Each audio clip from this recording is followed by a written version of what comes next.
What's up guys? Welcome back to my channel. I hope we're having a lovely day today and I hope it gets even better from watching this video.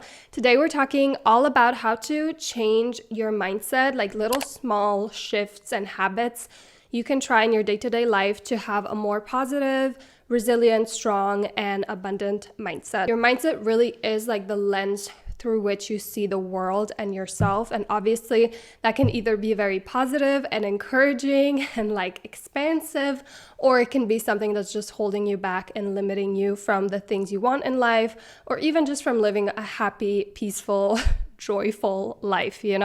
If your narrative is constantly negative and everything is awful and you see, glasses half empty and all of that, that's just what your brain is gonna keep reaffirming over and over again. We as people act in alignment with who we think we are and what we believe in ourselves. And your mind then just searches and shows you proof of that everywhere.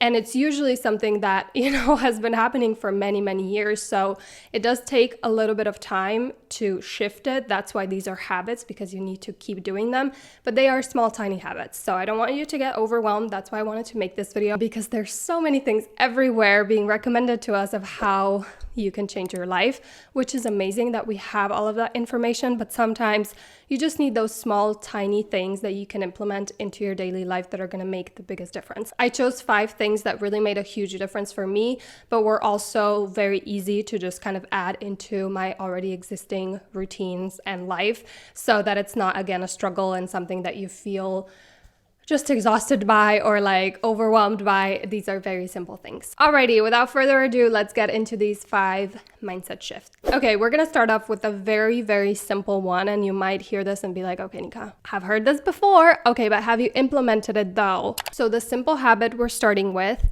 is every single morning when you wake up, tell yourself today is gonna be a great day. And then, this is the crucial part, write in your journal, your notes app, wherever, what is gonna make today a great day. And then obviously you need to act on that, okay? So for example, today is gonna be a great day. It's gonna be a great day because it's sunny outside. I'm gonna go on a nice little walk, get some coffee, hang out with the dog, just have a great time. Focus on what you can control and the parts of your day that are up for grabs, if you will. But it can also be like, if you obviously have a very set schedule, you go to a 9-to-5 job, it can be like, I will go buy myself a new notebook, so I'll be way more excited. And then when I'm at work, I will be able to see Sarah, my coworker, will go on a nice lunch break. While I'm working, I'll do XYZ. You just start to see ways in how you can make your own life better, because you truly hold the keys to that. And a lot of the times we can go in a little rut where we feel like things are happening to us, everything is just doomed and we can't do anything and we feel powerless. Really, really simple shift can make all the difference, and you just have to start. But it's up to you to obviously implement this habit into your morning routine or whatever it is you do at the start of a day. Habit number 2, I called from victim to co-creator. So we're kind of sticking with a similar theme. And this is more of like a habit that is then hopefully going to turn into a belief and something that your brain just naturally does. This is going to sound so cheesy for a hot second, but please stick with me. So we're going to go from things are happening to me to things are happening for me, and the whole belief of everything happens for a reason. And I know you're like, I've heard this a million times. Shut up. I don't want to hear it anymore. But once you start practicing this and it becomes something that is so natural, you are able to be so much more resilient. Things happen to you and you're like, okay, that sucked. Didn't enjoy that, obviously. We don't have to lie to yourself. Life is not all rainbows and roses and sunshine and flowers. It has messy parts also, and it has painful parts also. The crucial part here is, what are you doing when those things happen? And what kind of takeaway do you take from that? And sometimes it can be really hard. So for example, if you lost someone, you're like, Nika, this is awful. I don't know how to go through this. And I would never sit there and tell you everything happens for a reason. It is so much easier to deal with and go through and feel like it wasn't all in vain if you can ask yourself, what can I take away from this? And if it's loss, for example, your takeaway, it might be different for everyone, and it's usually very personal. It might be because I lost this person, I now know that life is so precious. It can be taken away at any point. You never know when it's going to end. And because of that, I now feel like I need to live my life to the fullest. I can't bring them back. I can't change what happened, but I can change the way I move forward. So obviously the habit is to ask yourself, what can I learn from this, or what can I take away from this when you're going through something that is not easy to deal with? And when you start to do this, you also embrace where you're at so much more.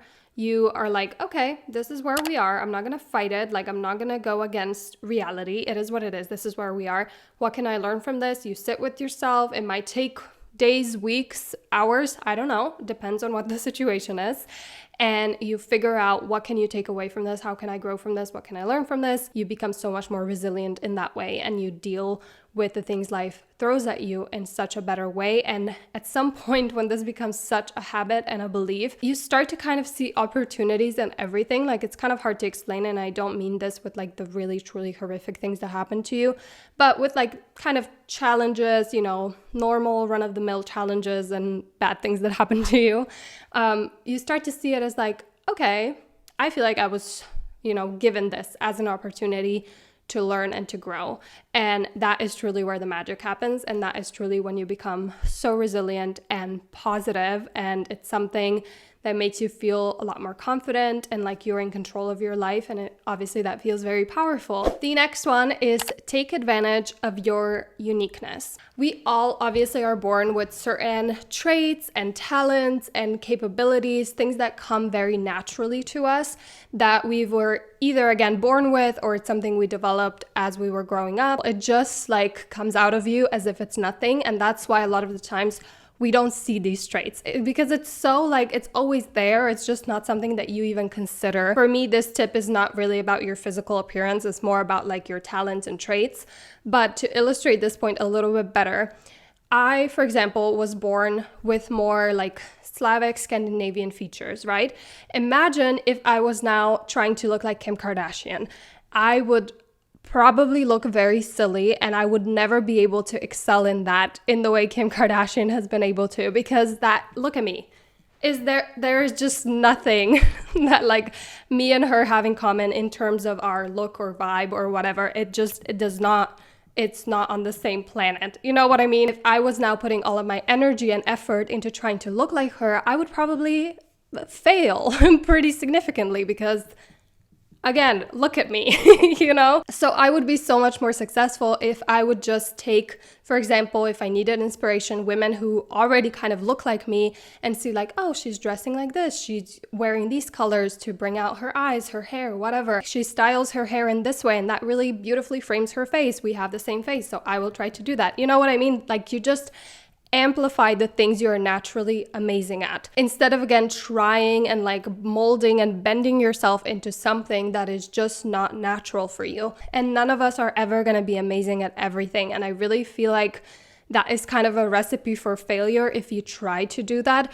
Instead, find your unique strengths, things that come very easily to you, and then dive into that, like explore that, develop those traits even more, and really find scenarios, careers, people where those traits can shine. Okay, so the simple exercise / kind of habit that you can try out is get a piece of paper or your notes app or whatever, and write a list of things that you are naturally good at that really don't take almost any effort for you to be good at. You can look back at school, like what were the subjects you excelled at. Maybe not like the whole, for example, English class wasn't your thing, but you were amazing at public speaking, or you were amazing at writing essays, or in math you were able to see that you're great at like sorting numbers, but you're not very good at XYZ. Just like write as many examples as possible, and then try to find a common thread. If you're having trouble with this, ask your friends, ask your family. Like, you can again ask someone that you grew up with, like, hey, when we were in school, like, what do you think I was just naturally good at that was just like easy to me? And it might not be like straightforward, like, you always got good grades, so you were good at this. It might be like, oh, you were always so helpful, and when I didn't understand something, you would explain it to me in a way that made me get it. Everyone else was trying to explain it to me, and you just did it in such like an easy to understand, like relatable way.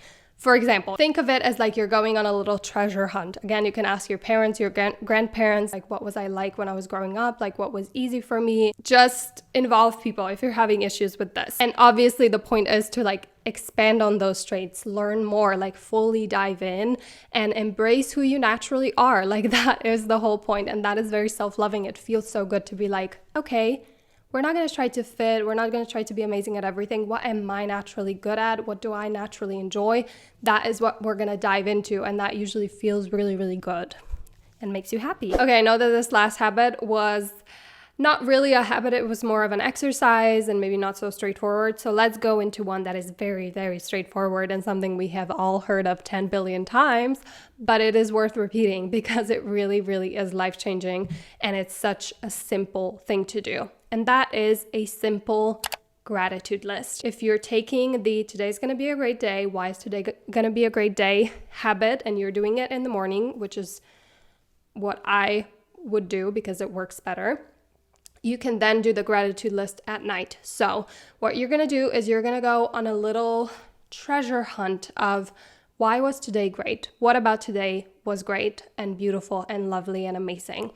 And this is going to be especially important when you don't have a good day, because that is when this kind of training of your mindset really comes into play. That is when you can then see how far you've come, because when you have a bad day and your mind naturally goes into, but what about this is good though? That is when you really have cracked the code. That is the magic of it. But you don't get really to that point until you start to practice it. So the practice is at night, write at least 3 things that you are grateful for and that you loved about or appreciated about this day. And you stick to it. I'm going to link my discipline video down below if you're interested. And then it becomes so natural that your mind naturally looks for the positives in everything that's happening and everything you're doing. But I wouldn't stop with the gratitude list even when it becomes natural. Okay, the last one, remove the blocks that are holding you back. This is another one that's a little bit more complex that I want to make a whole video about, but I do have a very like kind of small, easy exercise or habit that you can get started with. So you remove the blocks that are kind of holding you back in life through shifting your core beliefs. We all obviously grow up and go through different experiences that shape how we view the world and what we believe about ourselves and the world around us. And those beliefs are usually subconscious, so we're not really aware of them unless we purposely bring them to the surface, but they do dictate a lot of our lives, and I will explain this in a second. Obviously, if those core beliefs are negative, they're just gonna hold you back in life. So an example of this is you may have gone through life and you had all sorts of experiences where you started to feel like you are not smart. And the more you went through life, especially for example in school when this is such an important thing, the more those feelings were just reaffirmed over and over and over again, and it became a belief. So now you're an adult, for example, you're trying to, let's say, build your own business, and then you get to a certain point where you're being challenged by something, or you maybe took a misstep, or you failed, or whatever it might be. In that moment, those feelings get brought up and that belief gets reaffirmed, and you go, I knew it. I'm not smart enough to do this. And then you might give up. Or you might not even try something because you're already like, I'm not smart enough for that. I am not going to build a business. I could never do that because I know I am not smart. So as I said at the beginning of this video, your mind is constantly giving you proof of who you think you are and what you believe in. So if you went through life thinking, I am not smart, that just keeps being proven to you over and over again. That is kind of the lens through which you see your world, right? So what you're gonna do is you're gonna flip it. So if your core belief is, I am not smart, you can either go, I am smart, but what I would suggest is do it in like a way that's more believable. So in this case, it would be like, I am smart in my own unique way. So you make it something that's like, I can actually get on board with this. You know, it might be a little like a stretch and a challenge, but I can work with this. And then you go on a goose chase and find proof of that in your past experiences, in your current life, everywhere and anywhere. The more proof of it you find, the better and the easier it will be to reaffirm and change this belief. So with this example, you might get to a point when you list this proof where you're like, wait a second, I was never good at school. That is true. I never, was able to excel in that environment. It is just not how my brain works. It is not my strength. that doesn't mean that I am dumb, that I am not smart. What it means is that my mind just works in a different way. I know that I soak up things that I'm interested in like a sponge, but only when I'm interested in them. I know that I'm very creative and artistic, and I excel when I'm just in my own space by myself and I'm creating, and school didn't really allow for that. That was never something that was encouraged and celebrated, and that is something that I am uniquely good at. I am super curious about the world. I just learn in a different way, and that is okay. It doesn't make me dumb. It just makes me smart in a unique way. It makes my brain unique. And how can I now take advantage of that? Which is what brings us nicely back to the point of like, embrace your uniqueness that I made at some point in this video. As I've already said, I will make a whole video about this, but until then you can use this exercise and it can hopefully help you when you get to that point where you usually give up, or where you're like, oh, I guess I'm just not good enough. I'm just gonna stop. And also check out my discipline video because that can also help you out. Alrighty guys, my throat hurts from talking so much, so I will stop. I have many more of these, so let me know if you want to see like a part 2 and I will gladly do that. But yeah, if you like this video, make sure to subscribe and check out my social media, and I can't wait to see you guys in my next video. Bye!